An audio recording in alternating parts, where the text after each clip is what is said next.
আজকে দুপুরবেলা যাব বিয়ে বাড়িতে, কিন্তু কি শাড়ি পরে যাব, তাই আমার মায়ের কাছ থেকে এই শাড়িটা নিয়ে এসেছিলাম। আর বিয়ে বাড়ি দুপুরবেলা কেন বললাম, তারাও সবটা বলছি।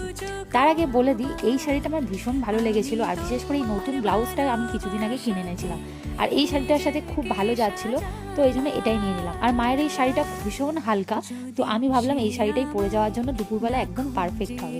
একদম হালকা কিছু একটু মুখে মেকআপ করে নেবো, আর দুপুরবেলা যাবো তো বিয়ে বাড়ি বলে কথা, একটু হালকা সাজগোজ তো করতেই হবে, সে রাত্রেবেলা হোক বা দুপুরবেলা। হ্যাঁ, এবার এটাই ভাবছো তো দুপুরবেলা কেন বললাম, আসলে এটা একটা মুসলিম বিয়ে বাড়ি ছিল, তাই দুপুরবেলা।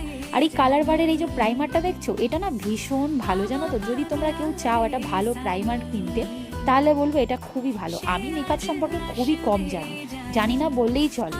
আমি এই টুকটাক মেকআপই একটু করি, একটু বিবি ক্রিম, একটু প্রাইমার আর ময়শ্চারাইজার, এই হলো আমার মেকআপ। তবে কালার বারারের প্রাইমারটা এত ভালো, আমি সেই জন্যই তোমাদেরকে বলবো, যদি চাও এই প্রাইমারটা ইউজ করে দেখতে পারো।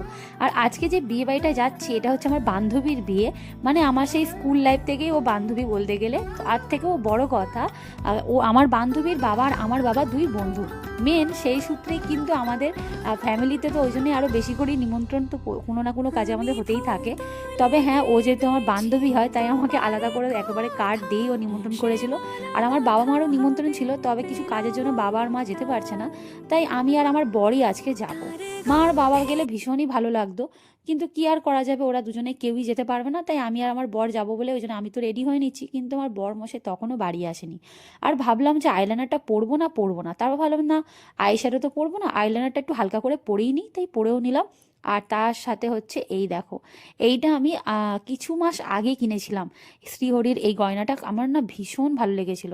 তবে এটা পরার পরও মনে হচ্ছিলো যেন একটু কিছু থাকলে আর একটু ভালো লাগতো, তাই এই সরু চুড়িটা একটা পরে নিলাম। এবারে দেখতে মানে প্রপার লাগছে হাতটা, তাই না? আর কি হার পরবো এটা ভাবতে ভাবতে, এই যে আমার বিয়েতে পাওয়া এই বৃষ্ণি থেকে একজনকেও এটা আমাকে গিফট করেছে, আমি জানি না এটা কে দিয়েছে, তবে এই নেকলেসের সেটটা ভীষণই ভালো, দেখো কত সুন্দর। তো এটা না পড়াই হয়নি, আমি যবে থেকে পেয়েছি, এটা আমার বিয়েতেই আর কি, আমি আমার ওই বাড়িতেই পেয়েছিলাম, তো এটা আমি আমার কাছে এনে রেখে দিয়েছিলাম, যে যেদিনকে সুযোগ পাবো পরবো।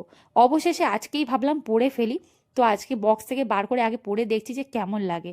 যদি না ভালো লাগে খুলে দিতাম, তবে দেখলাম বেশ ভালো লাগছে, শাড়িটার সাথে খুব ভালো যাচ্ছে। আর সত্যি বলতে আমি বলবো যে আমাকে এটা গিফট করেছে, আমাকে ভীষণ কাজের জিনিস গিফট করেছে, খুব সুন্দর আর কি, এত সুন্দর সেটটা। যাই হোক, এই হলো আমার ফাইনাল ফুল লুক। কেমন লাগছে আমাকে অবশ্যই কমেন্ট করে জানিও, আর আমার বরকেও কেমন লাগছে অবশ্যই জানিও। চলো এবারে বিয়ে বাড়িতে গিয়ে দেখা হবে, আমাকে কিন্তু ফলো করতে ভুলো না।